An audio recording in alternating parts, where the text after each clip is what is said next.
చెప్తోంది. ఈ బిల్లును వ్యతిరేకించే ప్రతి విశ్లేషకుడు చెప్తున్నాడు. 1971లో బంగ్లాదేశ్కి స్వతంత్రం ఇచ్చే క్రమంలో పాకిస్తాన్తో జరిగిన యుద్ధంలో ఆ దేశం చిత్తుగా ఓడిపోయింది సార్ 1971లో. సో అప్పుడు భారత్ పాక్కు సరెండర్ అయిన ఒక ఛాయాచిత్రం, భారత్ పాక్ కాదు, పాక్ భారత్, సారీ సార్, భారత్కు పాక్ సరెండర్ అయిన ఛాయాచిత్రాన్ని సైనిక ప్రధాన కార్యాలయం నుంచి తొలగించారు అన్నది ప్రియాంక ఆరోపణ సార్. ప్రియాంక గాంధీ ఆరోపణ కాదు, మళ్ళీ మీరు పొలిటికల్ చేయకండి. తొలగించిన ఫోటో కనబడుతుంటే ఆరోపణ ఏంటి? ఇప్పుడు ఫోటో కనబడకపోతే ఆరోపణ, ఫోటో కనబడుతున్నది, ఆరోపణ కాదు. అది లెటర్ తొలగించారు. అది ఆరోపణ అనేవరకు వెంటనే మళ్ళీ కాంగ్రెస్ పార్టీ ఆరోపించింది, అది పొలిటికల్ వస్తుంది. మనము ఇట్స్ నాట్ పొలిటికల్. తొలగించారు.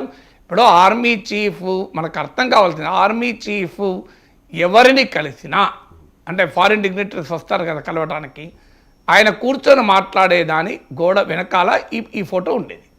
అందువల్ల ఎవరు కలిసినా ఆ ఫోటోలు మీడియాకి ఇస్తారు కదా, ఫలానా అప్పుడు వేరే దేశానికి సంబంధించిన సైన్యాధిపతి వస్తాడు, ఈ ఫోటో బయటకు. ఇప్పుడు మళ్ళీ ఈ మధ్య వచ్చినప్పుడు ఆ ఫోటో లేదు.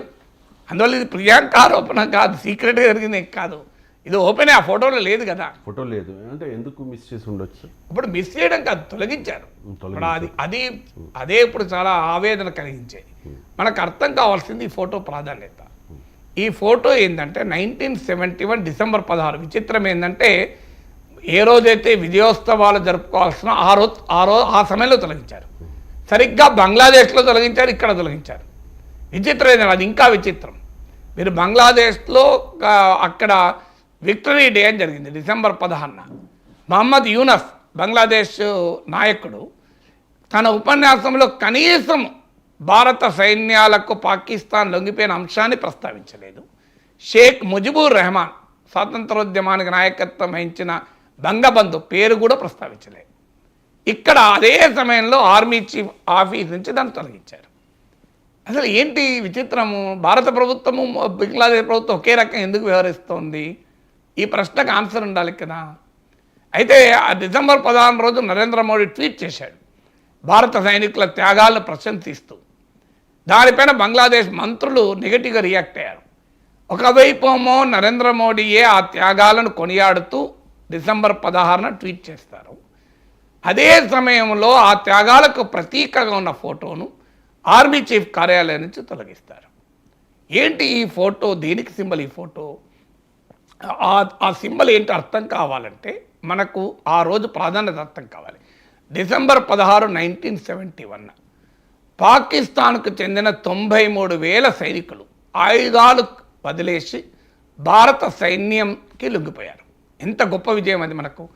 బహుశా 1000 ఏళ్ల భారతదేశ చరిత్రలో అంతటి అద్భుతమైన విజయం భారతదేశానికి ఏనాడు లభించలేదు.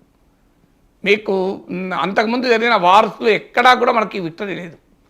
ఇది కాంప్రిహెన్సివ్ విక్టరీ 1971లో జరిగిన. దానికి పూర్వరంగం ఏంటి? 1947లో దేశం విడిపోయినప్పుడు పాకిస్తాన్ 2 భాగాలుగా ఉండేది. తూర్పు పాకిస్తాన్గా ఇప్పుడున్న బంగ్లాదేశ్, పశ్చిమ పాకిస్తాన్, వెస్ట్ పాకిస్తాన్గా ఇప్పుడున్న పాకిస్తాన్. భాష, సంస్కృతిలో తేడా. పాకిస్తాన్లో ఉర్దూ, వెస్ట్ ఈస్ట్ పాకిస్తాన్లో బెంగాలీ. సో బెంగాలీ జాతీయవాదాన్ని అటాక్ చేస్తూ పాకిస్తాన్ పెద్ద ఎత్తున మానవ హక్కులను ఉల్లంఘిస్తూ వచ్చింది. దాంతో బంగ్లాదేశ్ విమోచన కొరకు ముక్తివాహిని పేరిట బంగబంధు షేక్ ముజిబుర్ రెహమాన్ నాయకత్వంలో పెద్ద పోరాటం జరిగింది. 30 లక్షల మంది బంగ్లాదేశీ పౌరులు చనిపోయారు. బంగ్లాదేశ్ కవులు, కళాకారులు, రచయితలు, పౌర హక్కుల నేతలు, రాజకీయ నాయకులు మరణించారు. 30 లక్షలు ఆ రోజుల్లో. 1971 అంటే మీరు చూడండి, వేలాది మంది మహిళలపైన అత్యాచారాలు జరిపారు పాకిస్తాన్ ఉన్మాదులు, రజాకర్లు అని చెప్పి షేక్ హసీనా మాట్లాడింది చూడండి. సో ఆ పాకిస్తాన్ ఉన్మాదానికి లక్షలాది మంది మరణించి హ్యూమన్ జెనోసైడ్, మానవ మారణ హోమం జరుగుతుంటే భారత ప్రభుత్వం స్పందించి భారత దేశం ముందు ముక్తివాహిని సైనికులకు శిక్షణ ఇచ్చింది. అయినా కూడా పాకిస్తాన్ అకృత్యాలు ఆగక అతి దుర్మార్గమైన మానవ నాగరికత సిగ్గుతో తలవంచుకునే రీతిలో మారణహోమం పాకిస్తాన్ ప్రభుత్వము తమ దేశ ప్రజలపైనే సాగిస్తుంటే అప్పుడు ఇండియన్ గవర్నమెంట్ ఆదేశించింది. మన ఆర్మీ, మన నేవీ, మన ఎయిర్ ఫోర్స్ రంగంలో దిగి ముక్తి వాహినితో కలిసి మనం పోరాటం చేశాం. ఆ పోరాటంలో పాకిస్తాన్ పైన సమగ్రమైన, సంపూర్ణమైన, శాశ్వతమైన విజయాన్ని భారత సైన్యాలు సాధించాయి. It is a complete victory, it is a comprehensive victory. ఆ సమయంలో 93,000 సైనికులు లొంగిపోయారు. అంటే చరిత్రలో మీరు ఎక్కడ గమనించండి, ప్రపంచ ఆధునిక చరిత్రలో కూడా ఒక శత్రు సైన్యము ఈ స్థాయిలో లొంగిపోవడం ఎక్కడా ఉండదు. అంత అద్భుతమైన విజయాన్ని భారతదేశం సాధించిన ఘట్టం అది. దాన్ని అప్పుడు ఫోటో, ఆ రోజుల్లో యునైటెడ్ నేషన్స్లో కూడా భారత్కు వ్యతిరేకంగా తీర్మానాలు వచ్చాయి. అయినా లెక్క చేయకుండా భారతదేశం ఈ మానవ మారణహోమం ఆగాల్సిందే అంటూ బంగ్లాదేశ్ విమోచనకు అండగా నిలిచింది.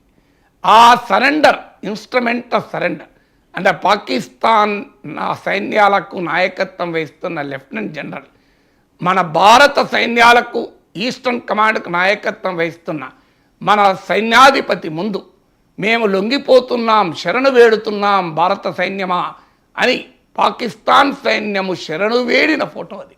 ఆ ఫోటోను తొలగిస్తే దేశభక్తి కలిగిన ఏ భారతీయుడైనా గుండె కోసుకోదా అండి? అన్యాయం కదా ఇది. మరి ఎందుకు తొలగిస్తున్నారు? ఈ ఘట్టాన్ని బంగ్లాదేశ్లో తొలగిస్తున్నారు, ఇది కనబడకుండా. ఎందుకు? బంగ్లాదేశ్లో ఉన్న ఇప్పుడున్న ప్రభుత్వంలో ఉన్న బంగ్లా నేషనలిస్ట్ పార్టీ, జమాత్ ఇస్లామీ బంగ్లాదేశ్ లాంటి మూకలు ఇవి పాకిస్తాన్ అనుకూలం. ఆ రోజుల్లో కూడా 30% మంది బంగ్లాదేశ్ ప్రజలు మేము విడిపోవద్దు, పాకిస్తాన్తో ఉండాలని కోరుకున్నారు. పాకిస్తాన్ అనుకూల శక్తులు ఇప్పటి బంగ్లాదేశ్ ప్రభుత్వంలో ఉండడం వల్ల, భారత వ్యతిరేక శక్తులు ఉండడం వల్ల, షేక్ హసీనా పట్ల వ్యతిరేకత వల్ల బంగ్లాదేశ్లో ఈ చరిత్రక ఘట్టాన్ని లేకుండా చేస్తున్నారు. కానీ భారతదేశం ఎందుకు లేకుండా చేయాలి? ఈ ఫోటో తీసేసినందుకు ఎవడు ఆనందపడతాడు? పాకిస్తాన్ ఆనందపడుతుంది. అంతకన్నా పాకిస్తాన్కి ఇంకెంత సంతోషకరం ఉంటుంది. ఎందుకంటే ఈ ఫోటోకు ఇంకో ప్రత్యేకత ఉంది. ఆర్మీ చీఫ్ దగ్గరికి ఎవరు చర్చకు వచ్చినా, ఇప్పుడు అమెరికా అధిపతి వస్తాడు, జర్మన్ సైన్యాధిపతి వస్తాడు, ఫ్రాన్స్ సైన్యాధిపతి వస్తాడు, అక్కడ కూర్చొని చర్చలు జరుపుతారు. దాని బ్యాక్డ్రాప్లో పాకిస్తాన్ ఆర్మీ స్వచ్ఛందంగా 93,000 మంది చేతులు జోడించి శరణు చూస్తున్నాం భారతదేశమా, మేము మీతో పోరాడలేము, మీ ముందు ఓడిపోతున్నాం అని చెప్పి తలలు వంచి శిరస్సు వంచి శరణు చూస్తుంటే ఆ ఫోటో భారతదేశ సైన్య పోరాట పటిమకు, భారతదేశ సమరశీలతకు నిదర్శనంగా ప్రపంచం చూస్తుంటే భారతీయులుగా మనకి ఎంత గర్వకారణం అండి ఆ ఫోటో కదా. ఆలోచించండి. ఇప్పుడు అమెరికన్ ఆర్మీ చీఫ్ వస్తాడు, ఆ ఇండియన్ ఆర్మీ చీఫ్తో మాట్లాడుతుంటే వెనకాల ఆ ఫోటో ఉంటుంది. అమెరికా మీడియాలో కూడా ఆ ఫోటో పబ్లిష్ అవుతుంది. ఆ ఫోటో ఏందని ఒక అమెరికన్ చూసినప్పుడు ఇది పాకిస్తాన్ అనే ఒక పనికిమాలిన దేశం భారతదేశానికి లొంగిపోయిన సందర్భం అంటే భారతదేశానికి ఎంత గర్వకారణమని. ఇప్పుడు తీసేసి నువ్వు మహాభారత సింబల్ పెట్టాను, నువ్వు ఏదైనా పెట్టండి, పెట్టిన దానికి నాకే అభ్యంతరం లేదు. మహాభారతం, భగవద్గీత భారతీయులకు స్ఫూర్తిదాయక, నాకే అభ్యంతరం లేదు. ఏది పెట్టారన్నది కాదు నేను క్వశ్చన్ చేసేది. అది ఇంకో చోట పెట్టండి. మేము చాణక్యుని పెట్టాము, చాణక్యుని ఇంకో చోట పెట్టండి. మీకు నరేంద్ర మోడీ ఆర్మీకి పిలిపించాడు, మన మైథాలజీ నుంచి, మన స్క్రిప్చర్స్ నుంచి వ్యూహాత్మక నైపుణ్యాన్ని నేర్చుకోండి అని. అంటే ద్రోణాచార్యుని పద్మవ్యూహం నుంచి ప్రస్తుత సైన్యం నేర్చుకోవాలి అని ప్రధానమంత్రి పిలిపించాడు. నాకే అభ్యంతరం లేదు, నేర్చుకోని అండి. ఆధునిక యుద్ధము, ద్రోణాచార్యుని పద్మవ్యూహాల మధ్య ఏదైనా సంబంధం ఉంటే ఖచ్చితంగా నేర్చుకుందాం, అది మన మహాభారతం. కానీ అది వేరే కన్నా పెట్టచ్చు కదా, ఈ ఫోటో తీయాల్సిన అవసరం లేదు కదా. నా పాయింట్ అది ఇంకొక కన్నా పెట్టండి.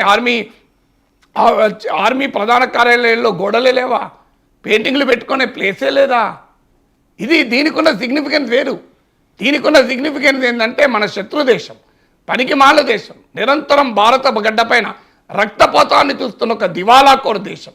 93,000 మంది సైనికులు శరణు చూస్తుంటే భారతదేశానికి, ప్రతి భారతీయుడు మన సైన్య పోరాట పటిమని చూసి గర్వపడుతుంటే 3,000 మంది భారత సైనికుల త్యాగాల వల్ల వచ్చిన విజయం అది.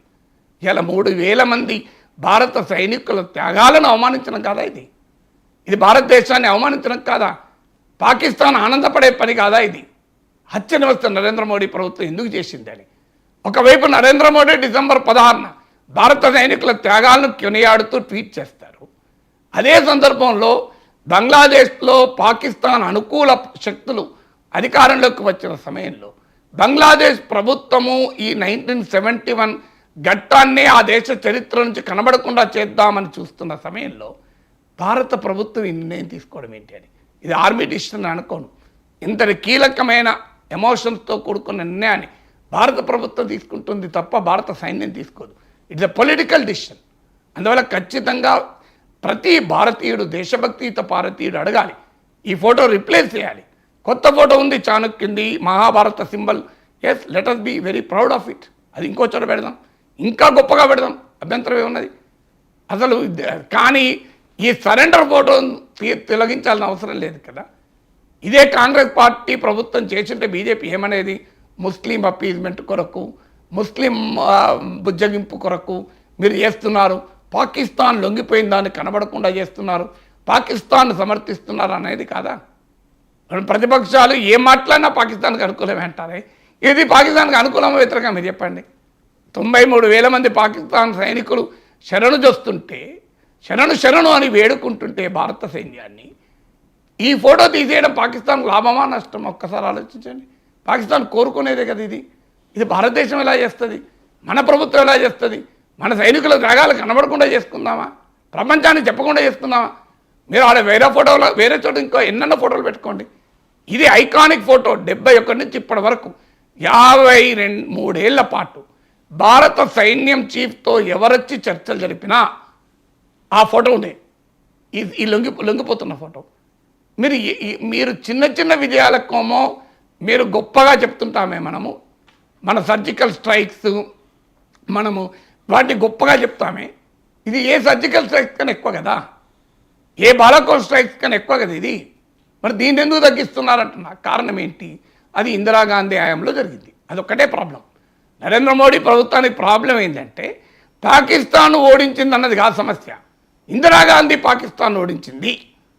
కాంగ్రెస్ ప్రభుత్వ హయాంలో పాకిస్తాన్ లొంగిపోయింది అనేది చరిత్రలో లేకుండా చేయాలని కోపం కాంగ్రెస్ పార్టీ పైన, లాభం పాకిస్తాన్కు. అదే బంగ్లాదేశ్ విమోచనలో ఇందిరాగాంధీ పాత్రను కొనియాడుతూ భారతీయ జనసంఘ్, ప్రస్తుత బీజేపీకి పూర్వరూపం, దాని నాయకుడు అయిన మహానుభావుడు అటల్ బిహారీ వాజ్పేయి ఇందిరాగాంధీని దుర్గామాతతో పోల్చాడే. మరి వాజ్పేయి లెగసీని కాదందామా, వాజ్పేయి వారసత్వాన్ని కాదందామా? దేశం విషయం వచ్చినప్పుడు అందరం ఒకటే. వాజ్పేయి వేరు, ఇందిరాగాంధీ వేరు, నరేంద్ర మోడీ వేరు, రాహుల్ గాంధీ వేరు కాదు. దేశం వచ్చినప్పుడు, దేశ ప్రతిష్ట వచ్చినప్పుడు, పాకిస్తాన్ దుర్మార్గాన్ని ఎండగట్టాలన్నప్పుడు అందరం ఒకటే.